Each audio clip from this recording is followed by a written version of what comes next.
Aryan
Yes, good morning, everyone. Okay. Now, क्या हो गया था last class में? Anyone will give me a brief idea?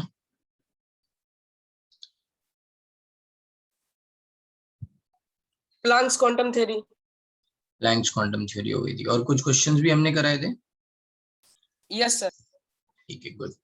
And any doubt in that? I have asked you to solve some question, right?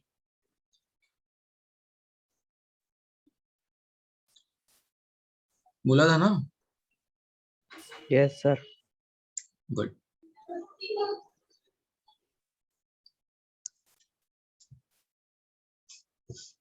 चलो yes बोलो जश। Sir आपने जो क्वेश्चन सॉल्व करने को दिए थे ना पेस के मॉड्यूल से, हाँ सर उसका मेरा 2 क्वेश्चन सॉल्व नहीं हो रहे। हाँ, वो अभी डिस्कस करेंगे। ठीक है सर।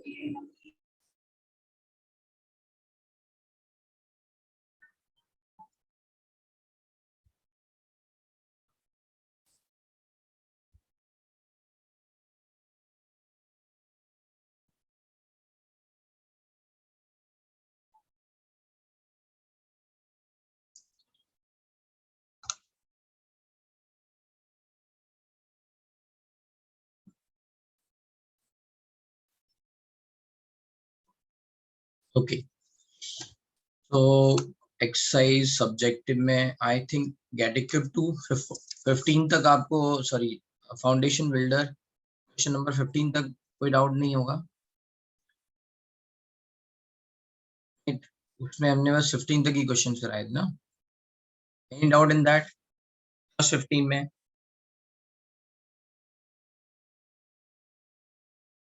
ठीक है। Now I have given you 4 questions in subjective.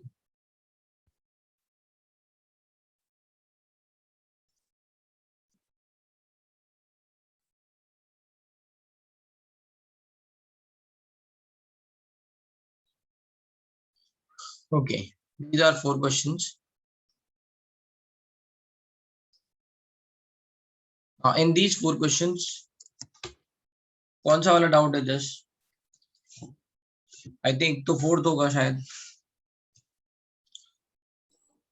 Sir ये मैंने सॉल्व नहीं किए। अच्छा, कौन से किए फिर? फाउंडेशन बिल्डर के फर्स्ट 15 ऑब्जेक्टिव वाले। अच्छा, उनमें क्या डाउट है बताओ भाई। Sir second one. सेकंड, हाँ increasing order of lowest first for the magnitude of e by m ratio. तो देख लो, एम जितना बढ़ता जाएगा उतना क्या होगा, ई बाई एम कम होता जाएगा, यस सर। है ना। मास किसका सबसे ज्यादा है? अल्फा पार्टिकल का। हाँ यस सर। ठीक है, अब हाँ, लेकिन इसमें चार्ज, न्यूट्रॉन का चार्ज क्या है? 0। 0 में कुछ भी डिवाइड करेंगे तो क्या आएगा? 0। Yes sir. हाँ, तो बस फिर हो गया आपका ये न्यूट्रॉन अल्फा, ऐसा आएगा न्यूट्रॉन अल्फा प्रोटॉन इलेक्ट्रॉन। बस न्यूट्रॉन का 0 हो गया। बाकी के लिए मास के हिसाब से देख लो, E by 4 time mass of proton, ये अल्फा के लिए हो गया 2 E by mass, E by mass of proton ये प्रोटॉन के लिए हो गया, और E by mass of proton divide by 1837 times ये इलेक्ट्रॉन के लिए हो गया,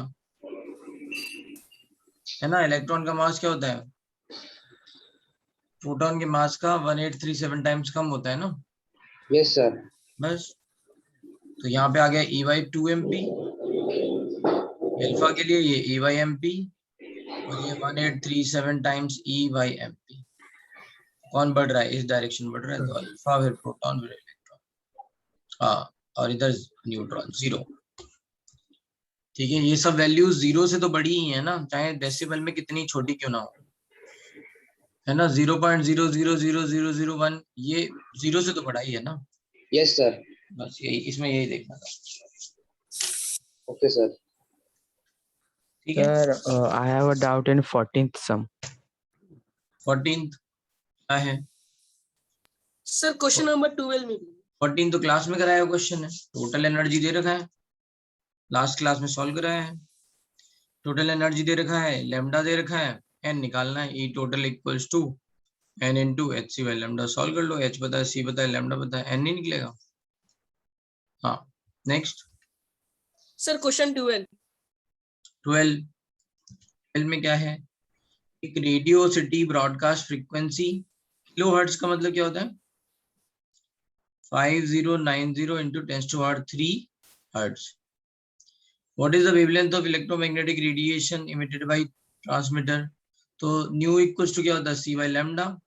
लेमडा इक्वल्स टू क्या हो जाएगा? सी बाई न्यू। सी पता है, न्यू पता है, तो लेमडा निकल जाएगा।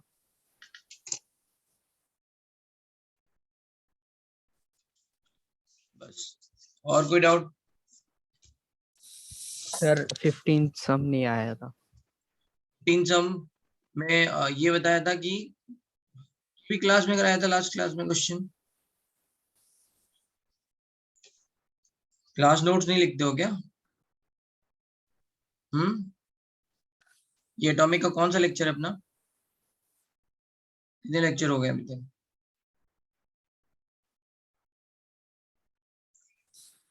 बताओ।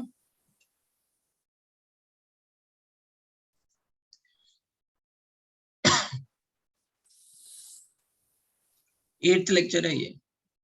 नहीं नहीं, 8th नहीं होगा, लेक्चर 5 है ये, लेक्चर 6।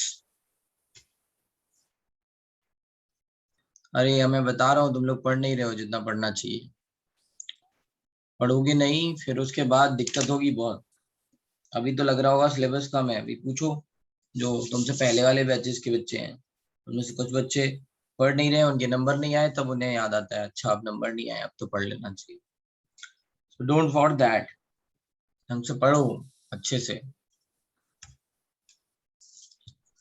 क्वेश्चन नंबर 2 में फिर से डाउट है, क्या है क्वेश्चन नंबर 2 में?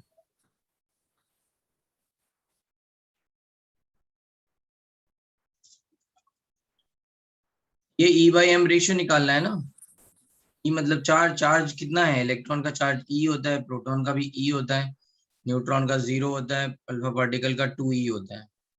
बाय एम रेशियो, एम लिखोगे तो मास ऑफ प्रोटॉन के टर्म्स में लिख लो, 4 times mass of proton is alpha particle, mass of proton is, है ना, प्रोटॉन के लिए, और इलेक्ट्रॉन के लिए मास ऑफ प्रोटॉन डिवाइड बाई 1837।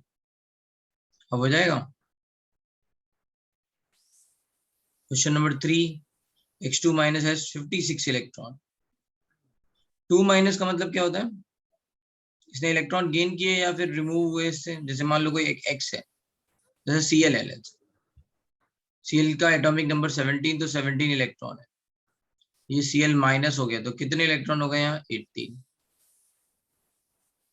ठीक है, तो ये कोई x था, x से x2 माइनस हो गए तो कितने इलेक्ट्रॉन दे रखे हैं? 56। तो यहाँ कितने होंगे?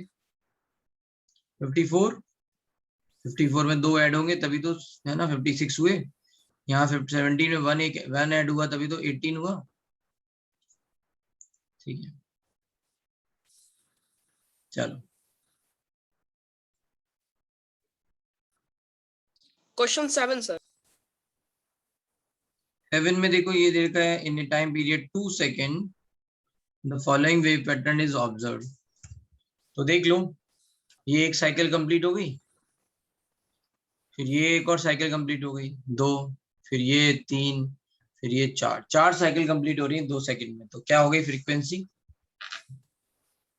Number of cycle divide by time, है ना। सो 2 साइकिल पर सेकेंड।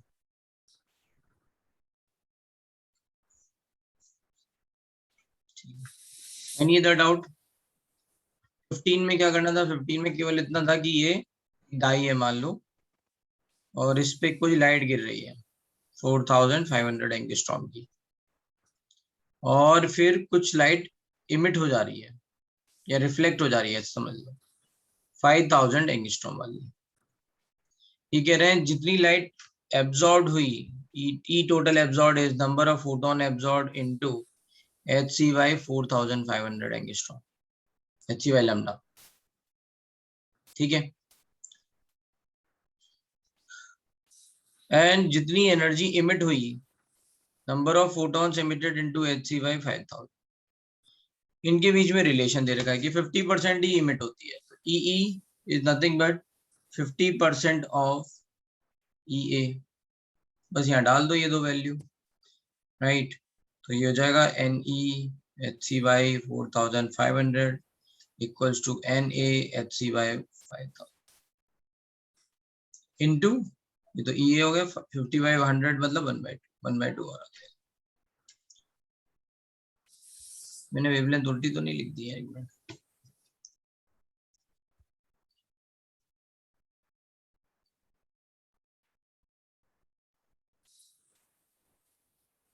ठीक है। हाँ, सारे छोटे छोटे क्वेश्चन हैं, 6 भी आते हैं 6 पे। बस अब इसको सॉल्व कर लो, ये HC कट जाएगा और उससे आंसर आ जाएगा।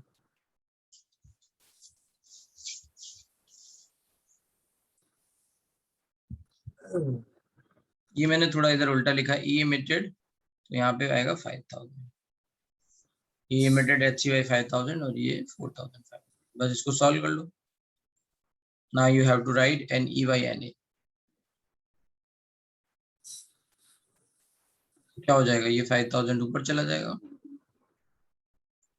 और डिवाइड बाय 9000, सो 5 by 9 0.55।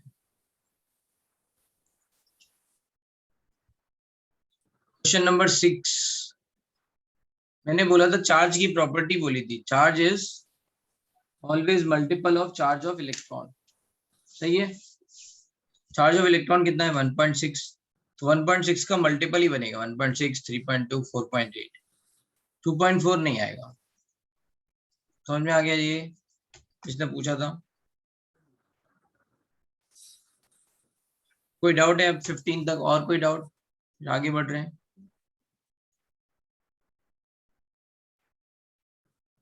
कोई बात नहीं समझ में आ रही है, सब सारे सॉल्यूशन समझ में आ गए, चलो भाई गुड। तो 15 तक हमने कर लिया है, अब आगे चलेंगे। Before we are moving towards Bohr model, let's solve little bit about this question. एक क्वेश्चन और सॉल्व करेंगे और फिर आपको ये सब्जेक्टिव करने हैं खुद से। सो रीड दिस क्वेश्चन, है ना।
हो गया भाई,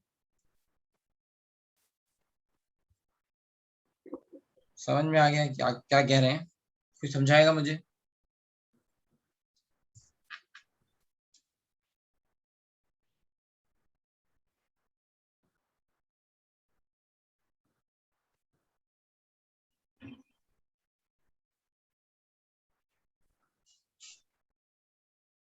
सारे लोग अपने आप को म्यूट करके रखो, यस। तो देखो इसमें ये कह रहे हैं कि एक आयोडीन का मॉलिक्यूल है, ये आयोडीन का मॉलिक्यूल है, ठीक है, और इस पे कुछ लाइट गिर रही है, मतलब लाइट गिर रही है इसका मतलब एनर्जी आ रही है ना, फोटोन। अब ये लाइट गिरने के कारण क्या हो रहा है, ये टूट सकता है। तो आयोडीन आयोडीन में, है ना, अलग अलग हो गया, ऐसे समझ लो कि आयोडीन आयोडीन के बीच में ये बॉन्ड है, वो टूट गया और ये क्या बन गया, 2 आयोडीन एटम, ठीक है। अब ये अगर मान लो, अच्छा, इसको तोड़ने के लिए कितनी मिनिमम एनर्जी चाहिए, मिनिमम जितनी इसकी बॉन्ड एनर्जी है ना। बॉन्ड एनर्जी होता है, बॉन्ड एनर्जी पता है ना, कोई बॉन्ड फॉर्म होता है तो उसमें कितनी एनर्जी रिलीज होती है। तो बॉन्ड को तोड़ने के लिए कितनी एनर्जी चाहिए, जैसे मान लो हम कहें H2 से हाइड्रोजन बनाना हो तो हाइड्रोजन हाइड्रोजन बॉन्ड तोड़ना पड़ेगा ना, that energy is going to called as bond energy.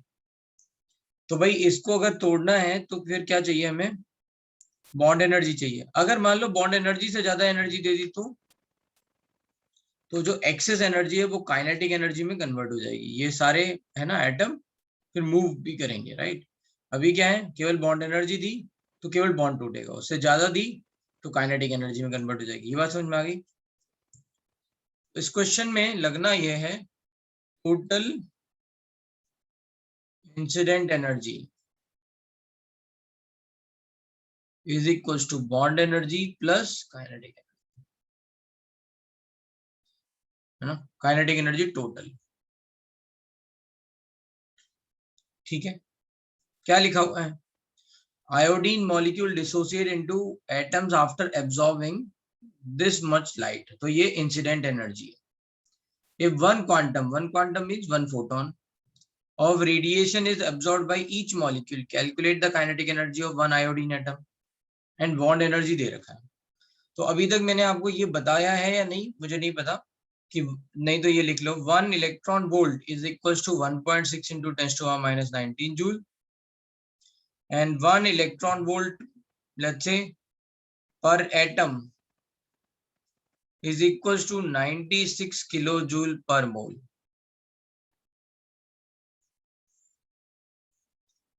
मतलब अगर मान लो, राइट, एक मोल एटम है, ठीक है, एक मोल एटम है, एक मोल मतलब पता है ना, 6 into 10⁻23 अवोगाद्रोस नंबर, सबको पता है ये बात, ये सुनो। Yes, sir. हाँ, चाहिए बात नहीं पता है, जिन लोगों को नहीं पता है वो याद रखो, mole is nothing but a number. जैसे जस्ट मुझे ये बताओ, अगर मैं बोलूं 1000 का मतलब क्या है? 1000 numbers. 1000 का मतलब क्या है?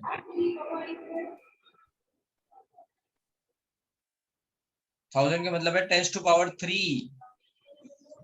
Yes, sir. हाँ, 1000 का मतलब है 10⁻3। अगर मैंने बोला 1000 कॉइन, तो 1000 का मतलब 10⁻3 कॉइन, समझे?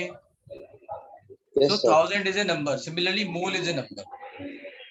और मोल की वैल्यू क्या है? जैसे 1000 की वैल्यू है 10⁻3, है ना, मिलियन की वैल्यू है 10⁻6, वैसे ही मोल की वैल्यू है 6 into 10⁻23।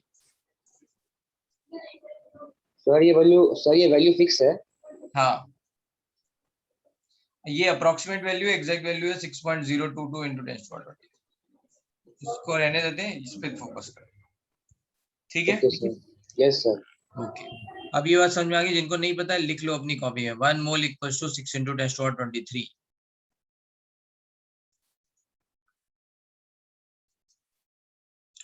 तो अगर मान लो 1 मोल एटम है, ठीक है, और सबको एक एक 1 इलेक्ट्रॉन वोल्ट एनर्जी दी जा रही है, लेट्स से, तो टोटल एनर्जी पूरे 1 मोल को कितनी दी गई होगी? तो एक एटम को दी गई 1.6 into 10⁻19 joule. Total number of atom कितने? 6 into 10⁻23। तो एक मोल को कितनी energy milli? 1.6 into 6 is 9.6, 10⁻³ into 10⁻23 plus 23 मतलब 10⁻4 जूल, 96 into 10⁻3 जूल और 96 किलो जूल। तो 1 इलेक्ट्रॉन वोल्ट पर एटम, एक एटम को अगर 1 इलेक्ट्रॉन वोल्ट एनर्जी दोगे तो पूरे मोल को 96 किलो जूल एनर्जी देनी पड़ेगी। अंडरस्टूड ये बात? ठीक है, यस, बोलो।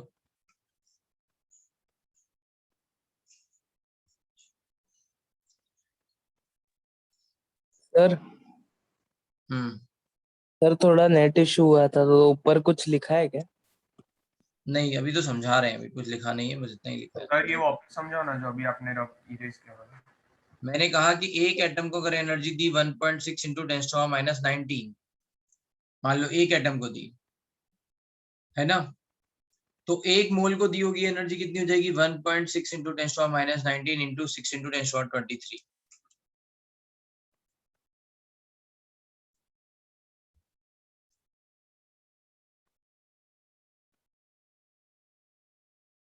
ठीक है, 1.6 into 10⁻⁻19 एनर्जी दी एक एटम को, तो पूरे एक मोल को कितनी दी होगी? हर एक एटम को मतलब इतनी एनर्जी दी जा रही है, तो एक मोल के लिए कितनी हो जाएगी? इतने से मल्टीप्लाई कर देंगे, तो 9.6 into 10⁻4, फिर सॉल्व कर लिया, ये 96 into 10⁻3 मतलब 96 किलो जूल। तो जो बात याद रखनी है वो है 1 इलेक्ट्रॉन वोल्ट, ये यूनिट कन्वर्जन है पर एटम और मॉलिक्यूल, कुछ भी हो, है ना, एटम हो मॉलिक्यूल हो, is nothing but 96 kilo joule per mole. तो अब यहाँ लगा लेते हैं। सर उधर ऊपर क्या लिखा है? बी ई बॉन्ड ये एनर्जी, सर ऊपर के ई टोटल लिखा है ना उसके बाजू में। बॉन्ड एनर्जी, बॉन्ड ई मतलब बॉन्ड एनर्जी। अगर अगर तुम्हारा नेट इशू है ना, अगर तुम मोबाइल से कर रहे हो तो भाई तुम नेट सही लगवा लो यार, है ना, फायदा नहीं होगा, क्योंकि अगर अभी पता नहीं है कब क्लासेस खुलेगी और तुम्हारा ऐसे बहुत कुछ छूट जाएगा। Don't want to be in that position, right?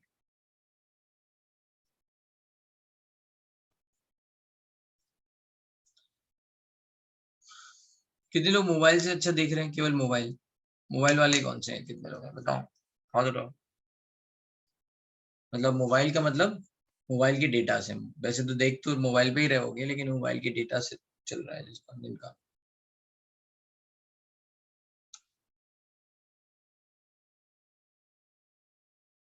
अभी 3 ही लोग देख रहे हैं, फिर से हाथ उठाओ, नीचे कर दिए।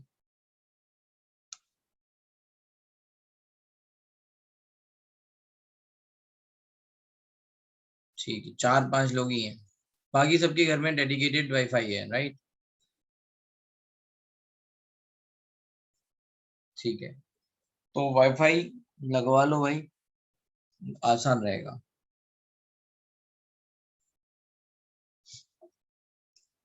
चलो, क्या कह रहा हूँ मैं? हाँ, तो अभी आप ये क्वेश्चन देखते हैं, इसमें आयोडीन का एक मॉलिक्यूल है ना, इसकी मतलब ये ऐसा, इसकी बॉन्ड एनर्जी मतलब आयोडीन आयोडीन बॉन्ड, है ना, को तोड़ने के लिए कितनी एनर्जी चाहिए? वो लिखा है 240 किलो जूल पर मोल। इस वैल्यू को इलेक्ट्रॉन वोल्ट में कन्वर्ट कर सकते हैं, तो हो जाएगा 240 डिवाइड बाय 96 इलेक्ट्रॉन वोल्ट पर मॉलिक्यूल।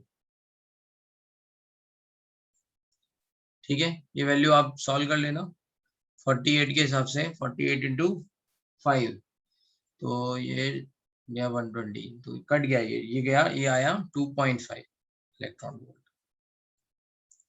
मतलब एक मॉलिक्यूल को 2.5 इलेक्ट्रॉन वोल्ट की एनर्जी दे दोगे आयोडीन के, तो वो टूट जाएगा। 2.5 से ज्यादा दे दोगे तो वो काइनेटिक एनर्जी में कन्वर्ट हो जाएगी। अब एनर्जी कितनी दी है उन्होंने? 4500 एंगस्ट्रॉम, राइट? तो मैंने आपको शायद ये भी बताया था, Hc by lambda equals to 12,400 divide by lambda in angstrom, बता दिया ये। यहाँ पे एनर्जी इलेक्ट्रॉन वोल्ट में मिलेगी, यस और नो?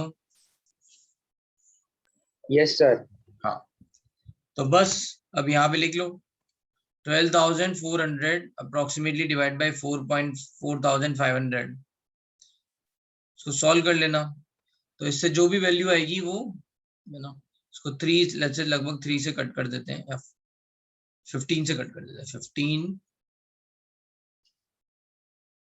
8, फिर क्या हो गया डॉट 40 200 6, बचा कितना? 6 ऐसे आगे जाएगा, ये 3 से कट करते हैं, लेते हैं, तो ये हो जाएगा 2.2271, है ना, 5-6 मान लो, 6 मान लेते हैं, 2.76, तो 2.76 इलेक्ट्रॉन वोल्ट दे रहे हैं, that is total incident energy. 2.5 is bond energy plus kinetic energy total. क्या है टोटल काइनेटिक एनर्जी? है ना, incident energy is nothing but bond energy plus kinetic energy total. क्या है total kinetic energy? 2 times kinetic energy पर atom. इन्होंने क्या पूछा है? Calculate the kinetic energy of 1 iodine atom, है ना। टोटल काइनेटिक एनर्जी दोनों एटम के लिए होगी ना, 2 एटम बने, दोनों किसी स्पीड से मूव कर रहे हैं, है ना, तो बस इससे निकाल लेंगे। अब इसको सॉल्व कर लो, काइनेटिक एनर्जी पर एटम आ जाएगी, तो ये 0.26 इलेक्ट्रॉन वोल्ट तो divide by 2, तो 0.13 electron volt, or you can write 0.13 into 1.6 into 10 to the minus 19 joule. Clear है? समझ में आ गया ये question? Yes, no, you can write.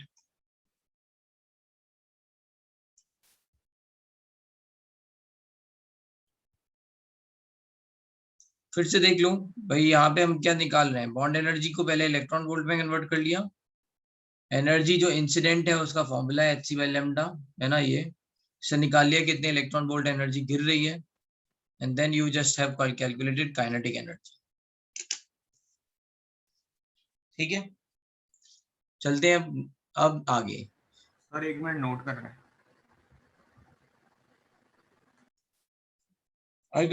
अगर आपने समझ लिया है ना, अगर आप नोट भी कर रहे हो तो खुद से सॉल्व करो, try to solve by yourself, just don't copy.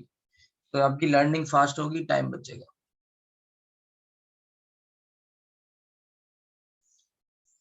और भाई लिखो बहुत, जो लोग स्क्रीनशॉट्स ले रहे हैं उनका कुछ फायदा नहीं होने वाला है। बिलीव मी, आपका राइटिंग बहुत स्लो है। ठीक है, 10th में बच्चे इतना इतना जल्दी जल्दी नहीं लिख पाते, बहुत कम बच्चे ऐसे होते हैं जो फास्ट लिख पाते हैं। और अगर आपकी प्रैक्टिस नहीं होगी तो आप फास्ट लिखना भी नहीं सीखोगे। कितने सर लोगों को लगता है कि उनकी राइटिंग स्लो है? हाथ जाओ, वो धीरे धीरे लिखते हैं। हाथ जाओ। हाँ, सर वो एंगस्ट्रॉम में इंटू 10⁻⁻10 अगर वो ऊपर मीटर में रहेगा तब डालने का रहता है ना वो यूनिट। तब वो फॉर्मूला होता है 19.89 इंटू 10⁻26। यस सर, हाँ इसमें सर डालने का नहीं है ना जरूरत। इसमें नहीं डालने का, इसमें ऑलरेडी आपको एनर्जी जो मिलेगी वो इलेक्ट्रॉन वोल्ट में मिलेगी। ओके सर, हाँ।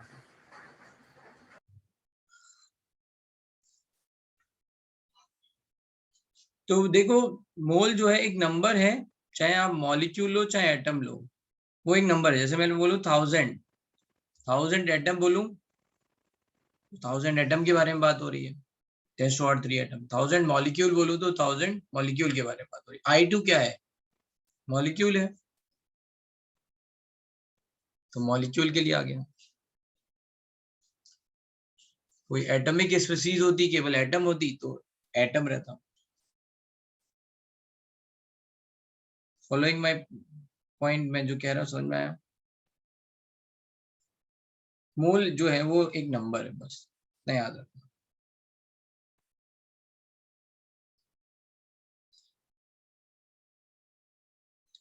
तो राइट है ना? चलो अभी आगे चलते हैं। अब चलते हैं, नेक्स्ट है बोर मॉडल।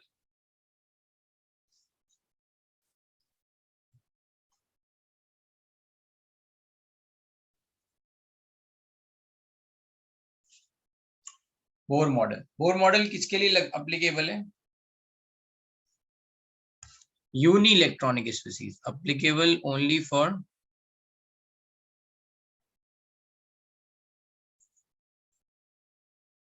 Uni electronic. का मतलब क्या है? जिसके पास एक इलेक्ट्रॉन हो। यूनी इलेक्ट्रॉनिक का मतलब क्या है?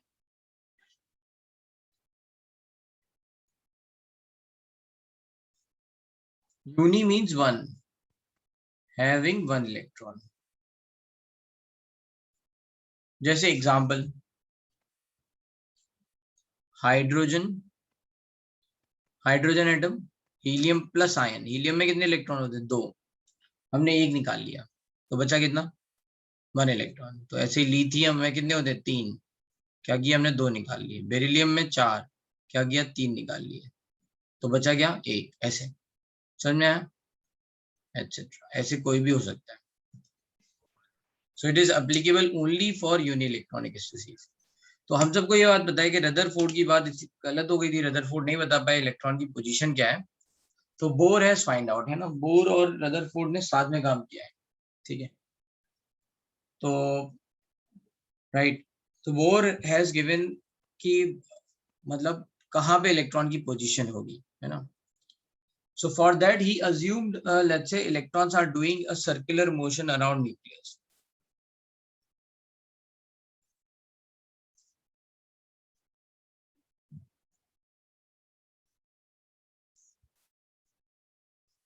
तो electrons are doing circular motion around nucleus. तो सर्कुलर मोशन आप पढ़ोगे फिजिक्स में, तो छोटी छोटी बातें बता देता हूँ मैं, और हो सकता है थोड़ा बहुत 10th में भी पढ़ाया जाता है। सर्कुलर मोशन में न्यूक्लियस की तरफ एक फोर्स लगता है जिसको बोलते हैं सेंट्रीपिटल फोर्स, ठीक है, इलेक्ट्रॉन के लिए, राइट। तो जब ये इलेक्ट्रॉन मूव कर रहा है, राइट, अगर ये इलेक्ट्रॉन मूव कर रहा है तो उसको ये सेंट्रीपिटल फोर्स कौन दे रहा है? Attractive force, F electric force, ठीक है। So according to bore,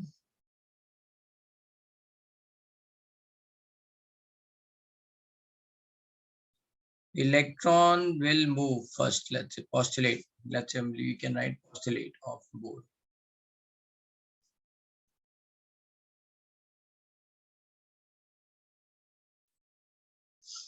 Bohr model. So he said कि electron will move around nucleus, you know, nucleus without losing its energy,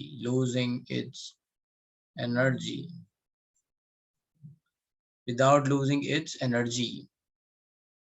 And these, you know, these paths are called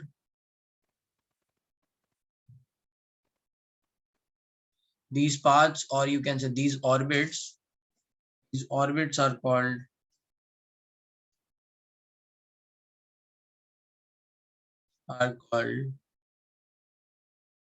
stationary orbit,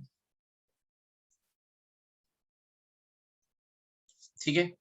तो पहली बात जो, जैसे Rutherford ने बोला था कि इलेक्ट्रॉन जो है वो न्यूक्लियस के चारों ओर घूमेंगे, तो लेकिन कहाँ होंगे वो नहीं बताया था, राइट। देन मैक्सवेल सेड कि अगर वो मूव कर रहे होंगे तो वो अपनी एनर्जी लूज करेंगे, तो एनर्जी लूज करेंगे तो इवेंचुअली धीरे धीरे उनकी एनर्जी पूरी खत्म हो जाएगी and they are going to fall into nucleus. तो ये बात वो एक्सप्लेन नहीं कर पाए, तो ये बात बोर ने कैसे एक्सप्लेन की वो हम यहाँ समझेंगे। तो बोर सेड कि इलेक्ट्रॉन, पहली बात तो ये है, जिन न्यूक्लियस के अराउंड जिन भी पाथ पे घूम रहे हैं उनमें वो अपनी एनर्जी लूज नहीं कर, ठीक है। और उन एनर्जी, उन लेट्स से ऑर्बिट्स को क्या बोला गया? स्टेशनरी ऑर्बिट, ठीक है।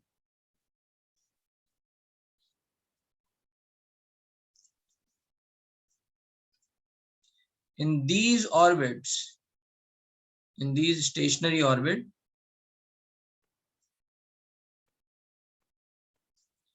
angular momentum of electron is proportional to, or is, ऐसे लिख सकते हैं इसको, is integral multiple of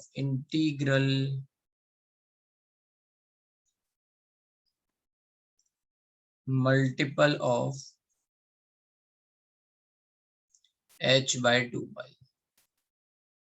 h by 2 pi को h कट भी लिखते हैं कई जगह, h कट है ना, h by 2 pi। Angular momentum क्या होता है? Angular momentum is nothing but mvr, which is nothing but, they are saying is integral multiple of, integral multiple का मतलब क्या है? इंटीजर से मल्टीपल, है ना। तो इसका मतलब ये एंगुलर मोमेंटम हो सकता है h by 2 pi या 2h by 2 pi, 3h by 2 pi, 4h by 2 pi, 5h by 2 pi, कुछ ऐसा होगा। So angular momentum mvr is nothing but nh by 2 pi, where n is integer, where n is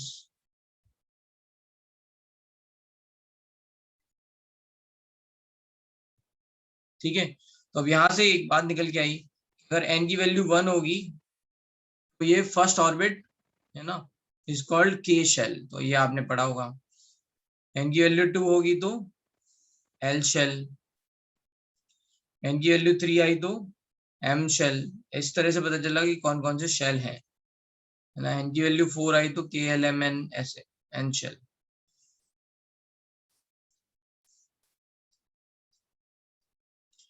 integer नहीं है 1.5, ठीक है, integral multiple है ना, तो 1 2 3 4 ऐसे।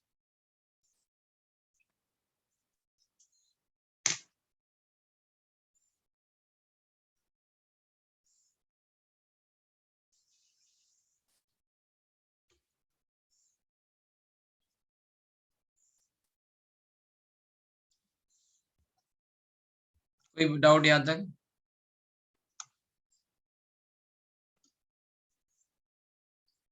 हाँ बोलो। सर वो एच प्लैंक्स कांस्टेंट है। हाँ एच जहां जहां पे भी आएगा सब Planck constant, yes. Okay sir.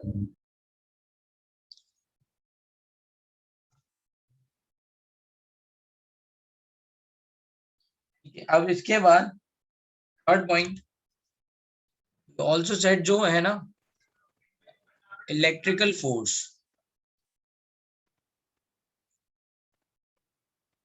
will be responsible for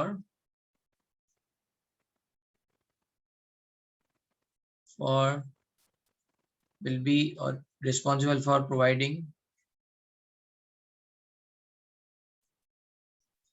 centripetal force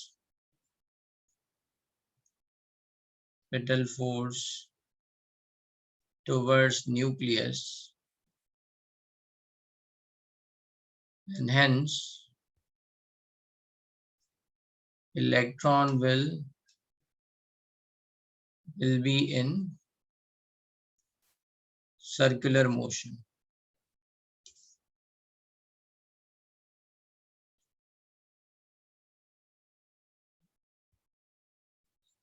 तो जो F इलेक्ट्रिक है which is K Q1 Q2 by R square, right, will be equals to F centripetal force which is nothing but mv square by R.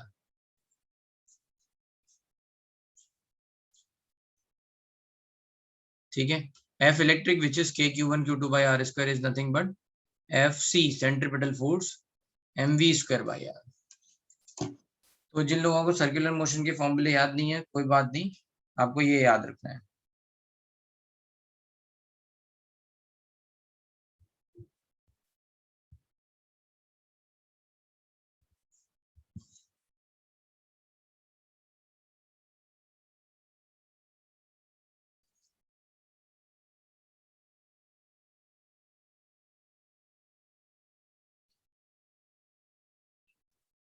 Sir ये m मास है ना और v velocity. Yes, v velocity, r distance.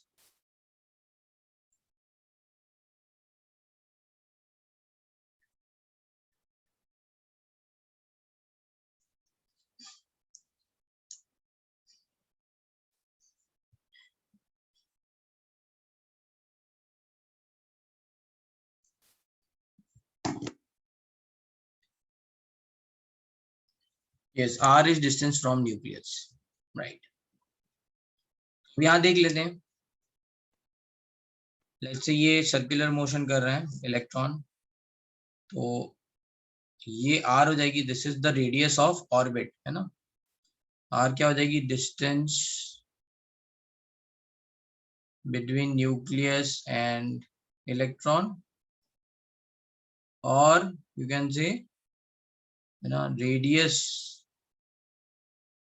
Of N orbit. ठीक है, अब यहाँ पे nucleus पे चार्ज कितना होता है बताओ भाई, what is the charge at nucleus?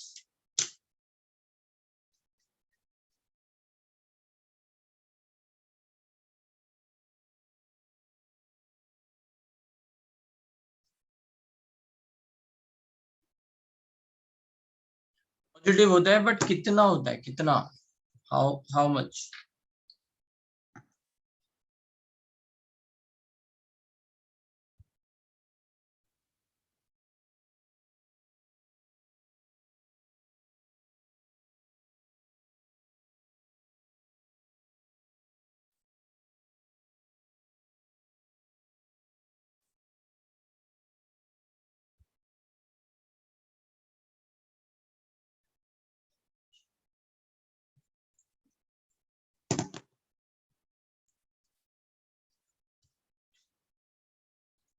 So that is equals to Z into ई.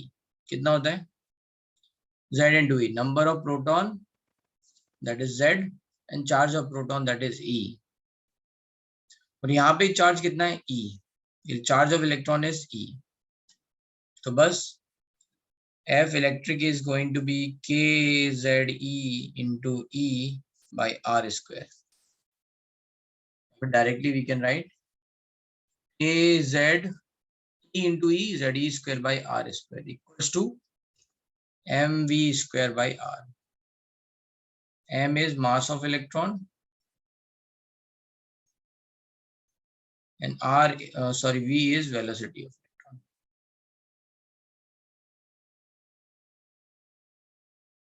ये हो गई इक्वेशन 1 और इक्वेशन 1 ये थी. ये हो गई equation 2. So again we will write ना equation 1 was MVR equals to NH by 2 pi and यहाँ पे MV square by R equals to KZE square by R square. ये equation 2. अब देखो यहाँ पे ये H कांस्टेंट है, 2 pi ये कांस्टेंट है, मास ऑफ इलेक्ट्रॉन कांस्टेंट है, V एंड R दो अननोन है, वेलोसिटी एंड रेडियस. अगर आप पढ़ोगे नहीं ना धनराज तो मैं डांटूंगा. व्हाट इज के? Don't ask. एफ इलेक्ट्रिक पढ़ाया गया, आपने नहीं पढ़ा है? पुराने लेक्चर्स आपने रिवाइज नहीं किए?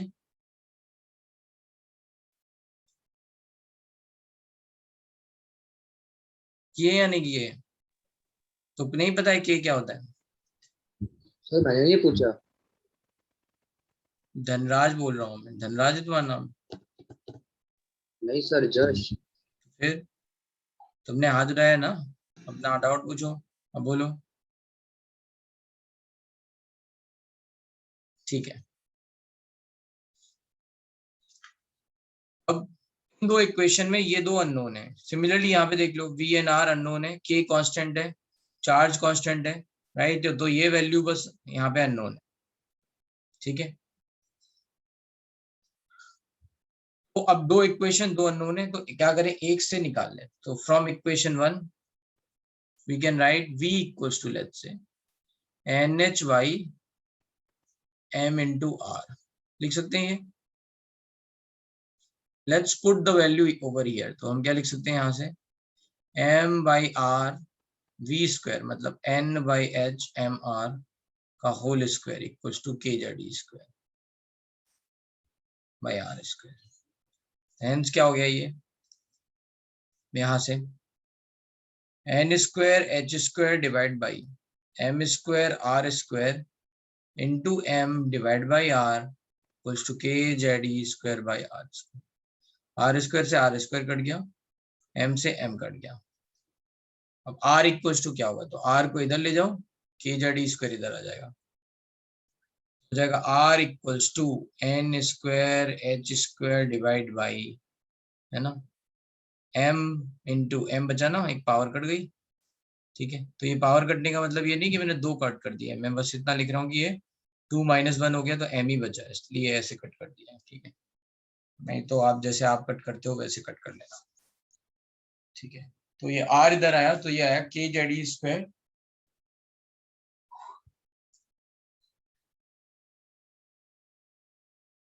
एक मिनट, मैंने कुछ गलती करी है. यस, मैंने NH by MR लिखा है ना, मैंने 2 पाई नहीं लिखा है. 2 पाई इंटू MR, 2 पाई और आएगा. तो 2 पाई का होल स्क्वायर इधर हो जाएगा 4 पाई स्क्वायर. तो फॉर्मूला क्या हुआ? N square H square divide by 4 pi square M dot KZE square. Formula R की वैल्यू फिर से लिख दे रहा हूँ, N square H square divide by 4 pi square M dot KZE square. So that's how, है ना, bore has calculated radius of any orbit जिसमें electron है ना प्रेजेंट है.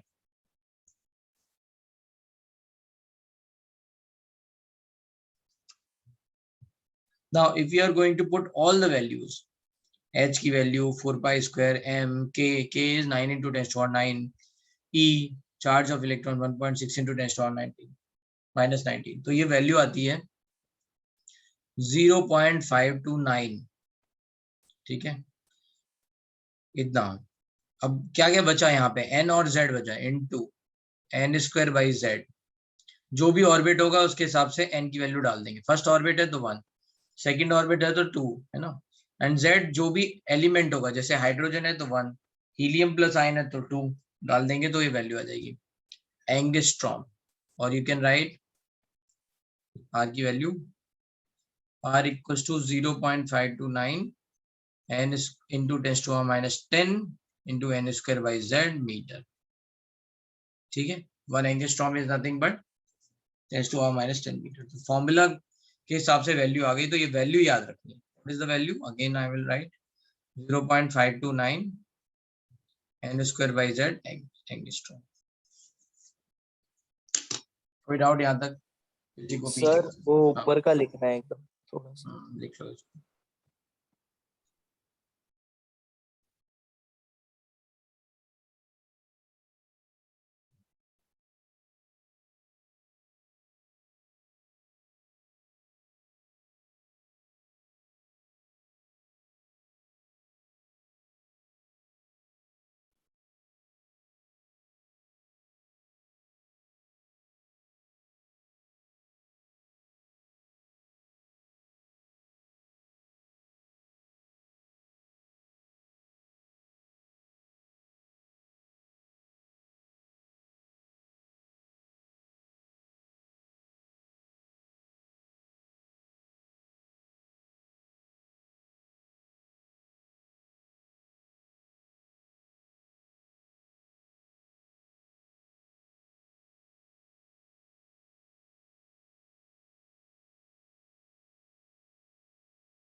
कमलेश बेटा ये क्या दे रखा है, आर दे रखा है ना, आर की वैल्यू फाउंड आउट करने के लिए इलेक्ट्रॉन की पोजीशन क्या होगी, कहाँ वो घूम रहा हो, कितनी डिस्टेंस पे होगा न्यूक्लियस से, ये सब फाइंड आउट करने के लिए,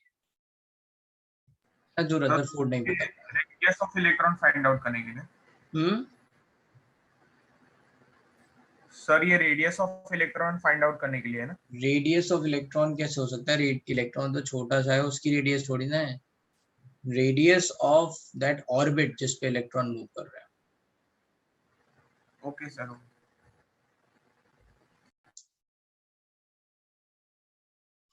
तो ये बताएगा रेडियस ऑफ ऑर्बिट। तो इसमें देखते हैं और हाइड्रोजन एटम, लेट्स से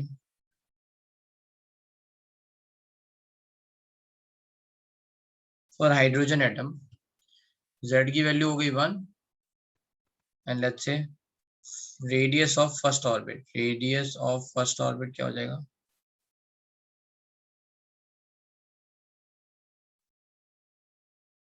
फर्स्ट ऑर्बिट मतलब n इक्वल्स टू 1, यहाँ पे क्या हो जाएगा r equals to 0.529, n square की वैल्यू 1, z की वैल्यू 1 एंगस्ट्रॉम, ठीक है।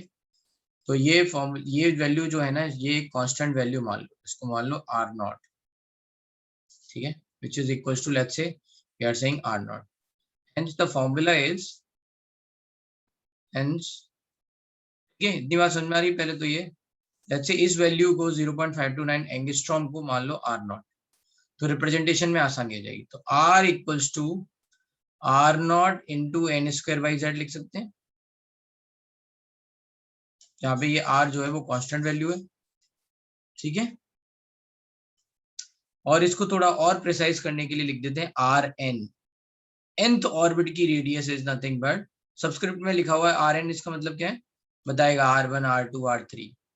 तो R N is going to be r0 n square by Z. तो ये एक आसान तरीका हो गया याद करने का।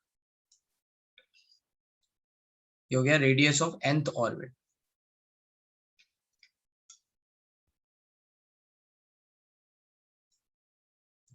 समझ में आ रहा है ये बात?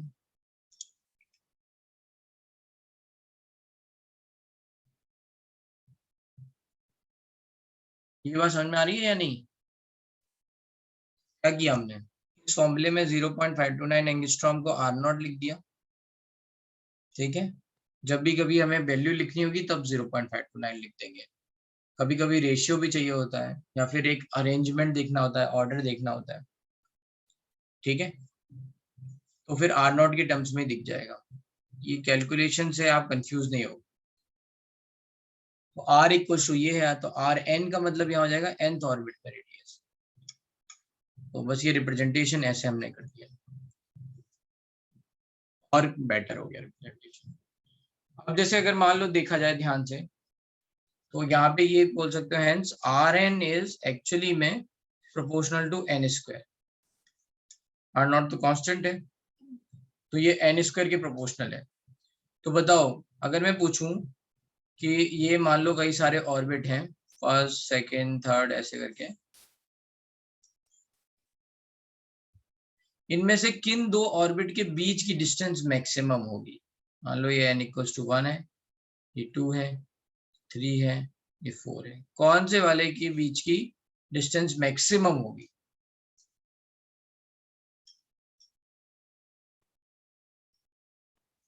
तो डिस्टेंस कैसे निकालते हैं? ये r1 हो गया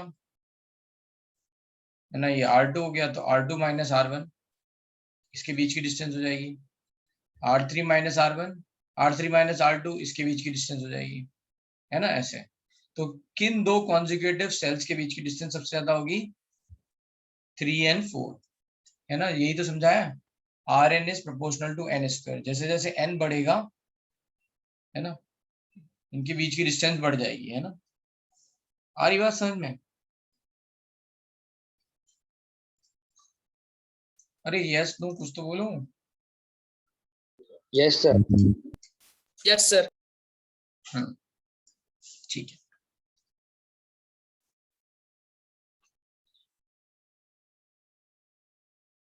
सर इसमें distance n is equal to 1 और n इज इक्वल टू 4 उसके बीच में ज्यादा रहेगी ना? हम कॉन्जिक्यूटिव पूछ रहे हैं। Okay sir, okay sir. ठीक है, अब रेडियस के बाद आती है वेलोसिटी।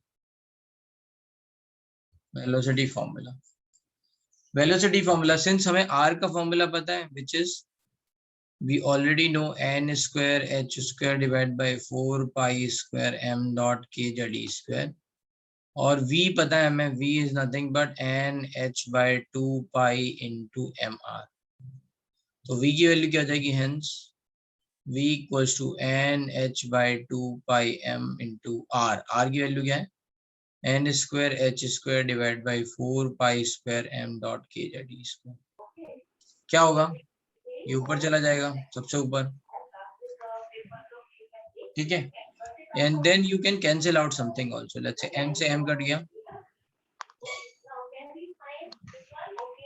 भाई ये अपना बंद करो, कौन है ये, सूरज, सूरज।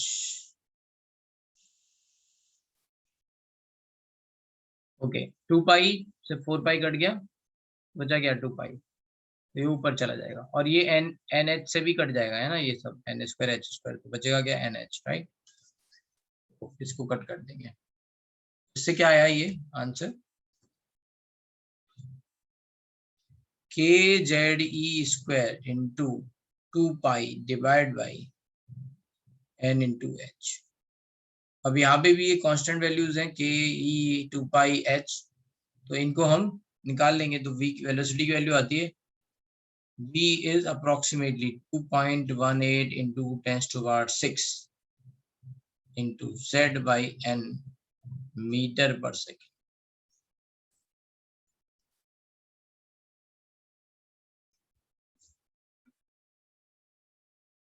ठीक है,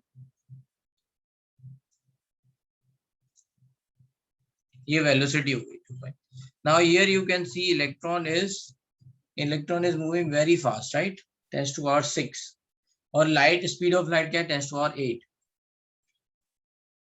है ना, metre per second. So you can say approximately 3 into 10⁸. So approximately ये जो है ना electron approximately tens to power like और you can say 1/100 times 1/100 times of speed of electron, speed of light. Electron की जो स्पीड है वो light की स्पीड की लगभग 1/100 times है.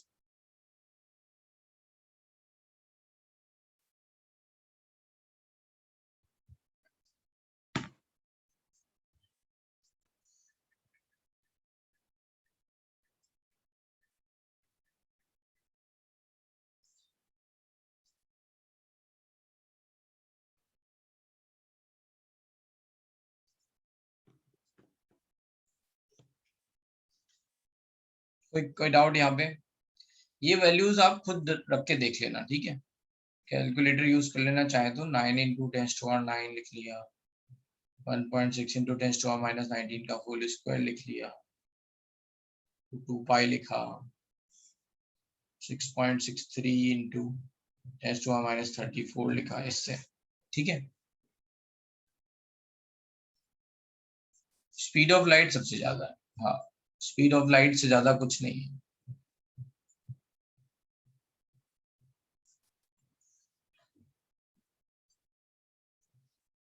ये वेलोसिटी आ गई. अब आती है बात एनर्जी की. एनर्जी क्या होती है? Total energy is nothing but kinetic energy plus potential energy. ठीक है, kinetic energy plus potential energy. What is kinetic energy? Kinetic energy is half mv². तो from equation 2 mv²/r was kZe²/r². तो mv² equals to, right, we are writing kZe²/r. hence kinetic energy is equals to half kZe²/r, or you can say kZe²/2r. ठीक है ना?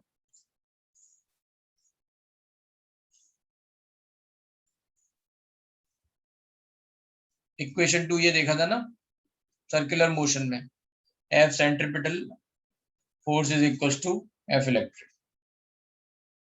हाँ चलिए. What is potential energy? Potential energy between positive and negative, क्योंकि nucleus positive है और electron negative है, तो पॉजिटिव और नेगेटिव के बीच में हम साइन विद साइन लिखते हैं. पोटेंशियल एनर्जी क्या हो जाएगा? Potential energy is nothing but K(Q1 Q2 by R) with sign. तो अगर दो अपोजिट चार्ज है तो उनके बीच में minus, plus into minus minus. Potential energy between nucleus and electron. तो अब यहाँ लिख लेंगे माइनस के ZE. Q1 हो जाएगा ZE, Q2 इज E, तो माइनस के ZE²/r. तो ये आ गया आपका. अरे भाई अपना माइक ऑफ करके रखो ना, करके सारे सीक्रेट पता चल जाएंगे. चलो बंद करके रखो. ठीक है, माइनस के ZE²/r. टोटल एनर्जी क्या हो जाएगी? Hence total energy is kZe²/2r minus kZe²/r which is equals to, है ना, इसमें से इसको हटाएंगे तो ये हाफ लिखा हुआ है, एक तरह से kZe²/r कॉमन ले लेंगे तो ये हो जाएगा हाफ -1 तो -½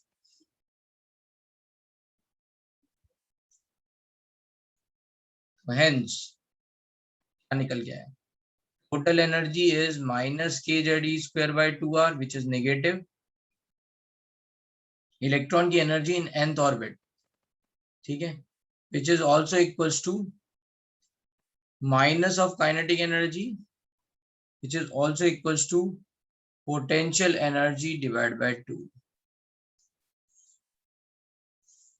ये रिलेशन बहुत इंपॉर्टेंट है ना। और इस तरह से लिख सकते हो कि potential energy is nothing but 2 times total energy and kinetic energy is nothing but minus of total energy. Clear है? मतलब इलेक्ट्रॉन की जो एनर्जी आ रही है वो माइनस में आ रही है, total energy in nth orbit.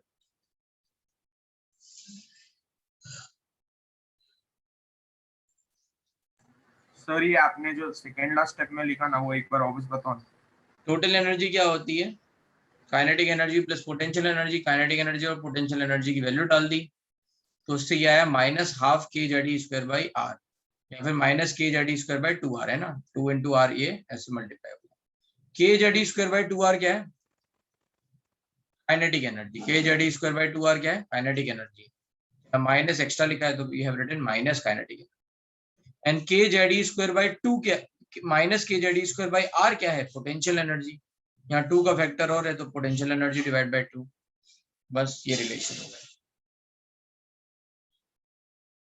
ठीक है। ठीक है, आज यहीं तक करेंगे, नेक्स्ट क्लास में यहाँ टोटल एनर्जी के आगे बताएंगे, उसको रिवाइज करके आना।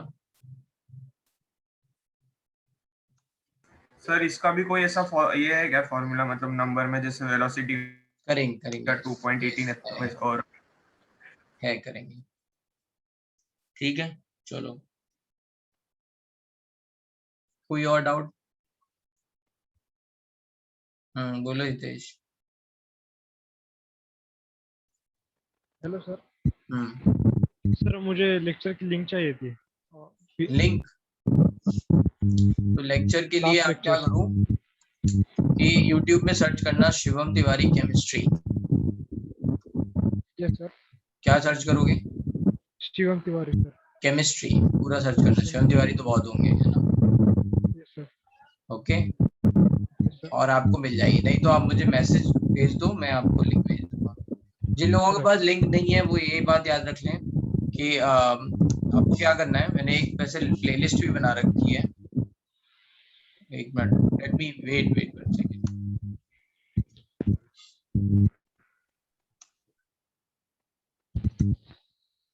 एक मैंने प्लेलिस्ट भी बना रखी है आपके लेक्चर।